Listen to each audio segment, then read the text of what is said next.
Greetings, you guys. So today I'm going to be doing some really quick warm-up faces. You guys know that I love doing warm-ups, I love doing faces, I love doing character design. It's one of my favorite things to do in the world. And every morning, I'll sit down, I'll do just a simple sketch, maybe of some character birds, or, maybe of some fish. Yeah, it's kind of my jam. That's what I like to do. So this morning we're going to do human characters just for fun. And you get to kind of see the process that I utilize whenever I sit down and I design characters.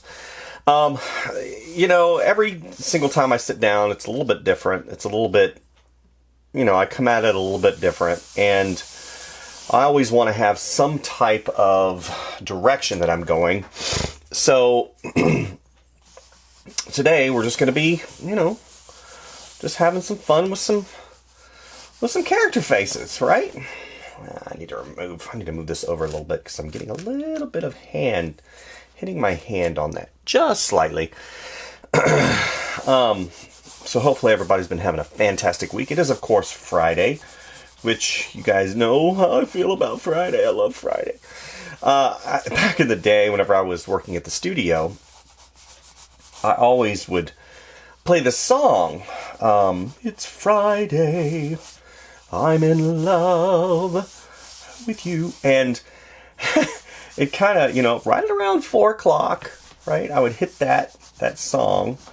And it was just one of those things that it really kind of solidified my presence in the studio, and I would, I'd play it for everybody, and everybody looked forward to it. And I can remember whenever I left, I got an email saying, "Oh, didn't get our Friday song today." And I'm like, "Oh, you can carry on the tradition. That's permitted." But it's important, certain days of the week, if we keep a schedule, and that's important to keep a schedule, to recognize that, today is kind of the day that we break for the weekend. And some people do have to work over the weekend. I get that, but as a contractor and as a freelancer, I really try my darndest not to work on the weekends as best that I can. So recently I purchased and downloaded a course because, again, you guys know that I'm continually on a pursuit to better, what I do. And I, even though I am a professional, it's important that I'm constantly reviewing and changing and adding and subtracting certain skill sets of what I do. And I purchased a course. I put that in parentheses, a course, because watching somebody do something is not the same as somebody teaching you do something. So this morning, you're just basically watching me do something. I'm not explaining my decisions, why I do things. Occasionally I do. I'm like, I put this line over here, and I'm doing a roadmap, and occasionally I'll tell you what I'm thinking. But, this course is basically me watching somebody do something, and I do learn from that, and that's why it's important you continually improve. But even watching the way somebody does something will help you, help you improve what you do. But I recently got a course from Aaron Blaze, creatureartteacher.com. Not a sponsor. You can go over there and, if you look up Aaron Blaze on YouTube, you'll definitely get an eyeful. He's a fantastic artist, and you guys know that I respect him as an individual, as an artist, as a person. And he's been in the art world for quite a while, and he's not the only person that I respect. But I purchased his course on how to create clear characters, clear expression, clear emotion. And it's, 15 parts maybe, and it's very, very in depth. And he does explain a lot of the decisions that he makes concerning character design. And I think it's important that we recognize certain cues that we as human beings, recognize very quickly, when somebody's happy. Obviously, you have a big smile, you have eyebrows that go up, You have, you have certain visual cues in the face and body gestures, for that matter, that really read very clearly. And, I'm really looking forward to getting in depth and getting in there, reconfirming and reaffirming those basic foundation principles about character design and how to have characters read very clearly. So, why did I say that?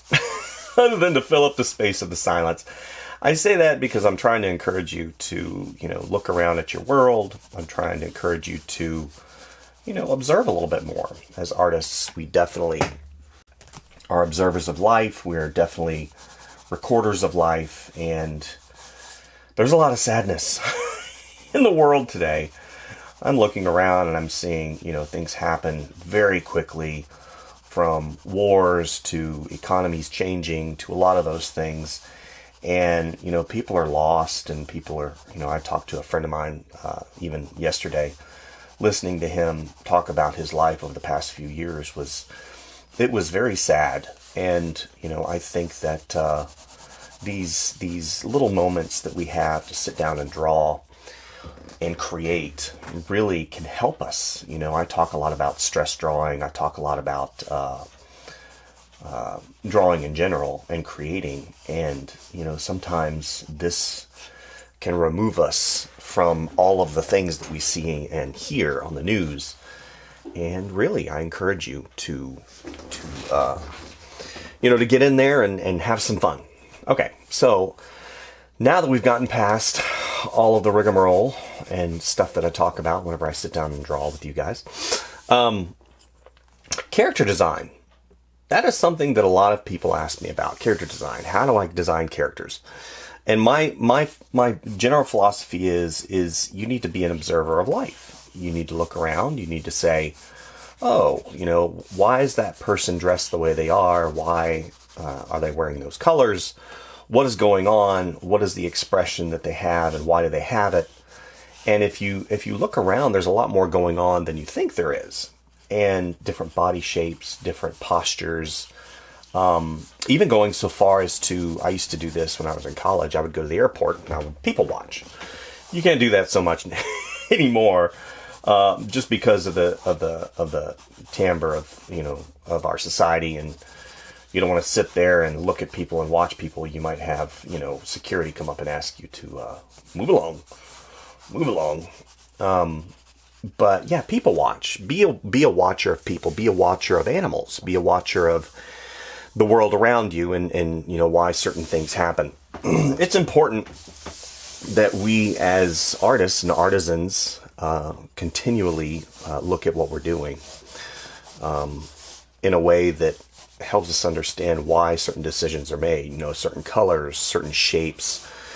I received and actually did a video recently, posted it yesterday, about something very simple, which was a laptop stand. And, I could have said it's a laptop stand, it supports the laptop, have a nice day. Because ultimately, at the end of the day, it's not a very complex review. It doesn't require me to sit down and, do enormous amounts of introspection. But that being said, I wanted to put a little bit more into this review because, design is important to me. And especially in today's day and age where design is used to, quote unquote, program and manipulate you. And I wanted to understand why certain products really talk to you. We all have products that talk to us, right? And I'm not talking, how do I put it? It's in a metaphorical way. Similar to like an iPhone. Why does an iPhone exhibit certain qualities that we find attractive? And this is something that I'm continually asking myself. Certain, like a marker, why is the shape the way it is? Why does it have dimples? Why? There's always a practical sense to that, but why? And that's one of the things that I think is important and is not asked enough, especially today, and I'm not going to get into all the things that have happened with COVID, but, certain things, especially when it comes to quote unquote control and keeping us quote unquote safe, and, certain information that hasn't come out about, about, what has happened in our world, I definitely want to ask why. I want to ask why certain things happen, why, just don't blanket it in the sake and the name of something, right? I am asking you to do this because we want you to be safe, and it's our job to keep you safe. And that's just not me saying, I disagree with anything concerning, the vaccine, because, vaccines are fantastic. I think there's validity to them, and they save millions of lives. But there always is, whenever people are involved, and this is something you probably need to ask yourself, whenever people are involved, there's always quote unquote agendas. And I always ask myself why. Why, whenever you see a detour sign and you just look at it and you just blanket automatically assume, oh, there's danger down there. And a lot of times you don't ask why. And that inquisitive nature is being programmed out of us as human beings, not just as, as societal participants, being in America, but also as human beings. We're not really asking a lot of why anymore. And that's, the basis of character design. Character design is why. Why the character's head is shaped that way. Why are they smiling? Why is their hair designed that way? Why are they wearing the clothing? And that is something that we as artists, artisans, people really need to investigate the why. And I'm constantly asking, is it decision made because it makes sense in the context of the character, or is it because, the person that is directing me has an agenda? And it's important, we as people need to ask a little bit more why.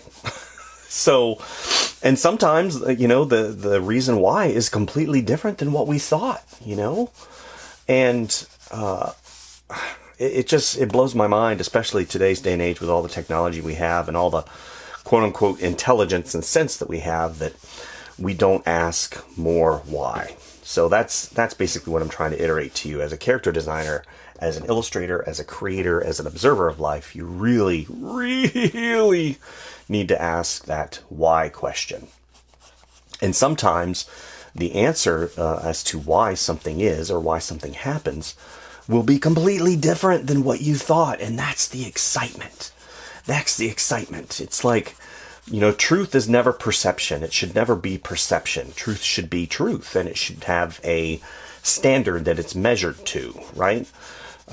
Truth, justice, and, certain laws and certain things and science and all of that. Truth, truth should never be what you say it is, right? I could look at something and say, well, that's truthful. But in actuality, it could be completely untruthful according to the facts. And the facts, being either scientific or, basic principles. It's like, we can all agree that murder is bad, right? Murder is bad.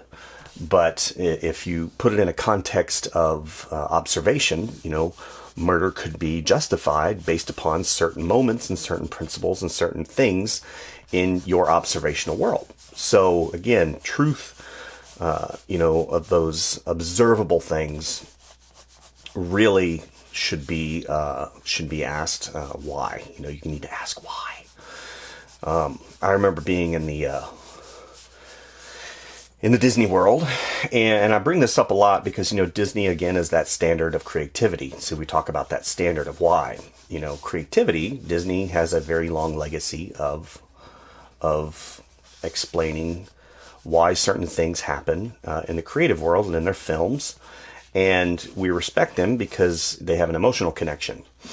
And, I remember being in a meeting once, and, the illustration that one of the people had created was being just ribbed.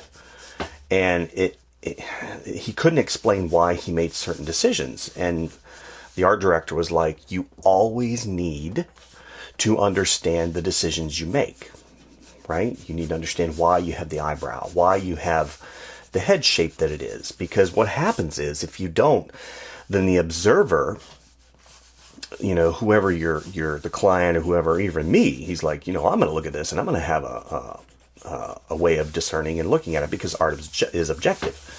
So let's go ahead and add this down a little bit. And, you know, it was really an eye-opener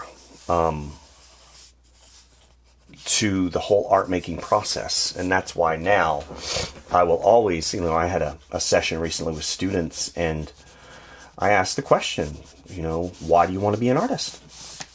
And a lot of people were kind of dumbfounded. They sat there and they thought for a second. And a lot of them were like, well, you know, it's something that I always love to do. Well, why do you love to do it? And it sounds rudimentary in its concept, but it's a very complex question. And a lot of times, you know, it causes them to trace back to where certain things really triggered. Like, oh, my mom was an artist, so therefore I. You know, or my father was an artist, or I saw an artist when I was a kid and it looked really fun. And yeah, so you have certain cues, and it can always be traced back to a certain moment, to a certain action, or a person, possibly. Maybe you had a relative that really loved art, and they basically, you know, kind of turned you in a way. You know, they turned you to the dark side. No, what I'm basically saying is there's always a reason for your actions. There's always a reason, you know, to why you like certain things. You know, I like the color green. Green is my favorite color, and I can tell you exactly why. Because green represents growth. It represents new, something new. Springtime. Springtime to me is usually green. I love that time of the year because the weather changes. It goes from gray to green. It represents a rebirth, a regrowth, and life. So green is my favorite color for that particular reason. I like all the colors, don't get me wrong, but green, every time I see green, it takes me back to spring. So that's, you know, I investigated as to why. You know, I also like the color blue because it has to do with the ocean. The ocean to me brings back fond memories of me swimming in the ocean with my father, and you know, being at the beach. And again, that is a family memory. So you can understand why I'm always looking as to the reasons I have certain attitudes and actions. So character design is all about the why. You have to ask those questions. Certain shapes akin to the story. It has to make sense. It has to tell the story in a shape language that is relational, right? We can't have, you know, you can't have certain characters in certain shapes because it will go against their baseline character direction, you know? So I'm going to give you an example here. So we're going to draw a villain. A villain. So a villain to me, this person will have had a rough life, and they are very grizzled. So what does that entail? So basically, grizzled. They have had a rough life. They're very stressed, and you're going to have something that's a little skewed, that's a little wrong. You know, maybe they didn't brush their teeth. Maybe they don't focus on their nutrition. Maybe they have had to work really hard. Maybe they're kind of, you know, looking at their environment with very reserved and guarded viewpoints of life. Been angry, and they don't really have a lot of positivity, so you're going to have a different brow structure. You know, again, not focusing on nutrition, not focusing on hygiene. All these things will definitely, you know, not focusing on hair care. You're going to have all of these things. And then shape language. So we talked about shape language very briefly, and how the shape language will really, again, cater to the story and who the character is. Typically sharp edges, skinny, thin, something along those lines will typically represent somebody that is quote unquote evil. A really good example of this, if you've ever seen the movie Emperor's New Groove, you know, Yzma, she is just, I mean, she's got huge eyes, but also she's very sharp. So definitely looking at her, immediately you know she's not a good character. And plus they placed her in, you know, neutrals, you know, gray, purple. She's got a cold nature to her. So, and then you have Kronk, who is, he's doing evil things, but he's kind of a brute. He's got a huge upper body, a small lower body. His jaw is really big and his head is really small, so he's not really smart. But later on, you realize he's got a very gentle heart, and he becomes kind of the poster boy for change in the entire film. So that movie right there, to me, is a movie about change. Yzma, who doesn't want to change, and eventually, see, again, I made a mistake right there. So it's got to be sharp. Yzma, who doesn't want to change, who eventually, comes to her end because of it. And then you have Kronk, who in the beginning was kind of the muscle, and he just did what he was told. And then the deeper you get into Kronk, you realize that he's got some heart to him. I really love that movie. That's one of my favorite Disney movies. Actually, it might even be my favorite Disney movie of all time. I just love the comedy of it. It's really good. So automatically you see in this character, we're going to even go a little bit further. We're going to make this sharp. So he has a sharp chin, we have sharp jaw, we have this, kind of very sunken in eyes, and we got these very large brow structures. You got this furrowed, and he's got a very pointy nose. So all these things as a character design really lead me to believe that this guy is a little shifty. His neck's a little thick, so let's go ahead and do this. Let's go here. And we can have that as a collar. Comes around there. Let's make his ear a little bit more pointy. Again, thinking of silhouette. Let's go ahead and make this come out. His hair, again, drawn as a shape. And I go back in and I make him a little bit, it's kind of greasy too. I feel greasy whenever I look at this guy. Then we're going to have this come in like that, and he's got these bags under his eyes. This one goes up and down. Okay, and then his head's kind of pointed. He's wearing sort of like let's go ahead and have him a little shifty. A little shifty, not too shifty.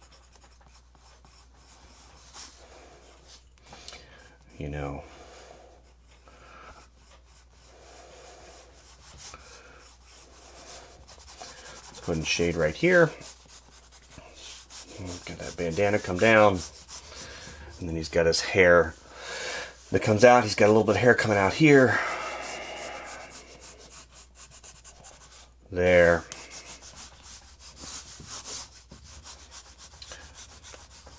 His hair's kind of tucked around here. Here, and I'm going to have that come around.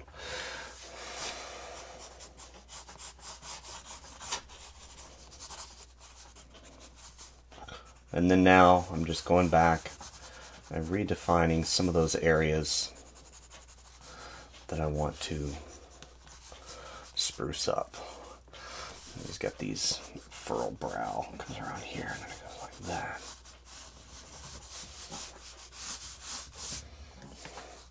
He looks very shifty.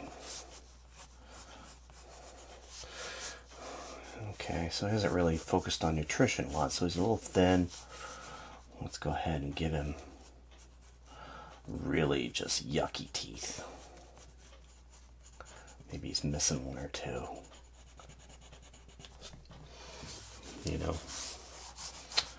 Okay.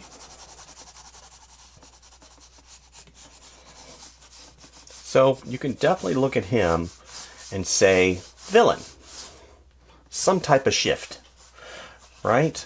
He's very shifty. Give him some baggage here. Shade under his nose. Maybe go ahead and give him some shadow. Those dark circles under his eyes. Again, reading that quick read, that understanding why he is shifty. Yeah. Okay. And then we have, let's go conversely. This will be the last one we do for the morning, so I'm not, taking up too much of your time. So now we'll do somebody that's happy.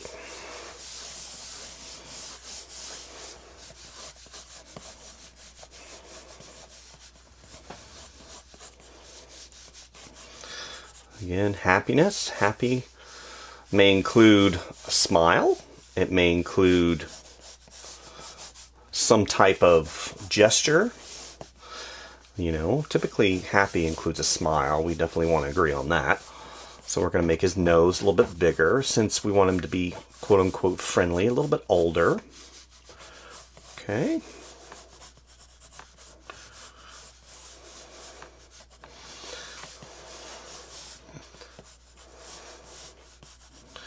Okay. You see how, I mean, literally as I progress, you can see how fast, excuse me, the character design comes together, especially when you put these big gestural items in here and elements that help the simple, you know, read of exactly what's going on. Let's go ahead and have this come up, come around. That's his cheekbone. Again, this is going to be sort of a cartoony. There we go. Big schnoz. Excuse me. I don't know. I think I mentioned this either last session or the session before that.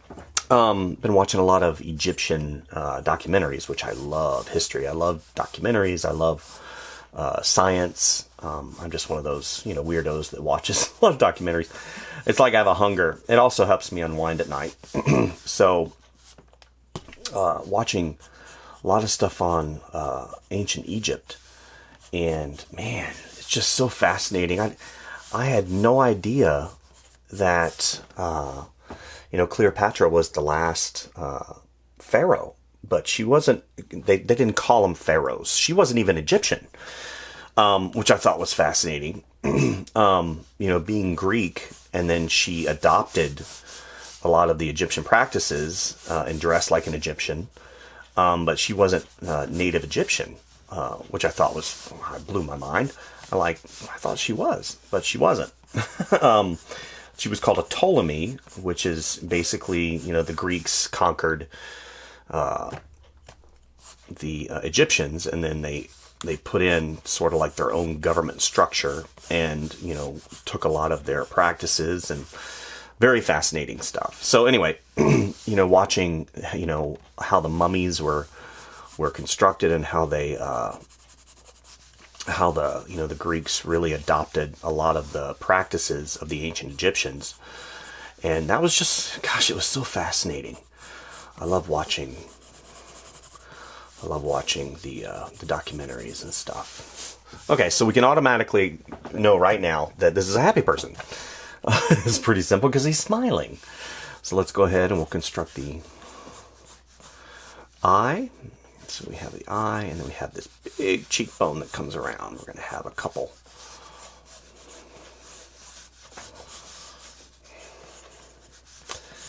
Come here.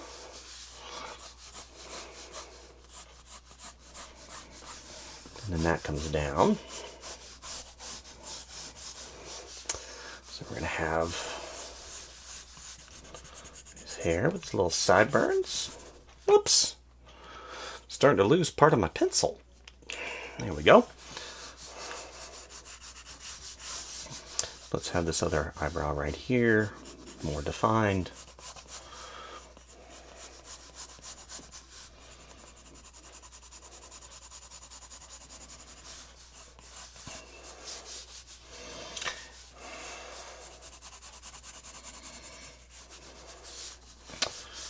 Okay.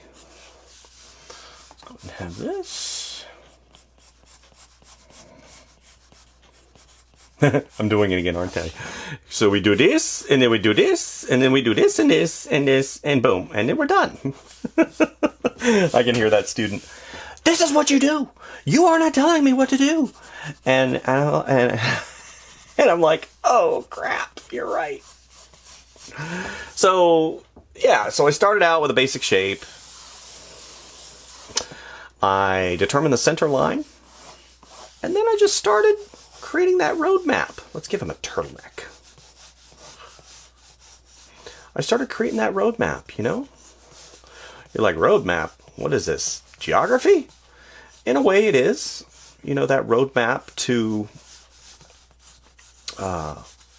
character design and what makes sense in the context of who you're creating and why you're creating it. And yeah, you know, it's like the Egyptian documentary that I was watching. You know, you could see on the walls, they would start out with a simple sketch and then they would go in and do the carving of it. So it's all part and process. You know, you have that process of creation, you have that process of elimination, you have that thought. And I'm sure that, you know, some of the artisans in ancient Egyptian times, they were asking why. And so should you. You should ask why a lot more. That's my advice to you. Why do you like certain colors? Why do you like certain shapes? Why do certain products talk to you? Metaphorically speaking, of course, if an object is talking to you, and you probably need to get some help. Anyway, so that's what I had for you guys today. Just some simple warm-ups. I know that the videos are coming very weird and sporadic. The channel is not growing, and I'm okay with that right now, just because I've been doing a lot of work in my professional career, and it's been paying off. So let's go ahead and, I don't like that.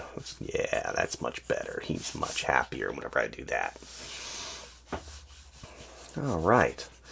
So my apologies for that. You know, the channel will grow as the channel grows, and if eventually if it gets big, it gets big. If it's not, then hopefully the people that are watching will get something from these videos, you know. Anyway, thank you guys. Like and subscribe if you like what you see, and as always, please go out, create something good in the world, observe, you know, have fun, stay tuned, stay tuned, stay tuned.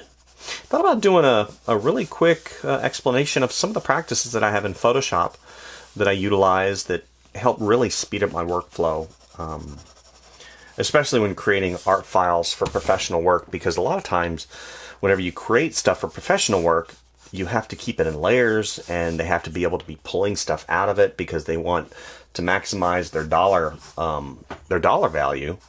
So they want you to completely finish a lot of the elements inside of the illustration and the layered work.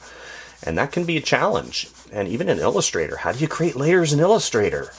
Doesn't it create layers on its own? Yeah, but you want to be able to separate those things in a way that the person who's purchasing or the end client can go in and separate things out. So I think I'll create a video. That'll be my next video. So stay tuned. Thank you guys. We'll see you next time, okay? Bye.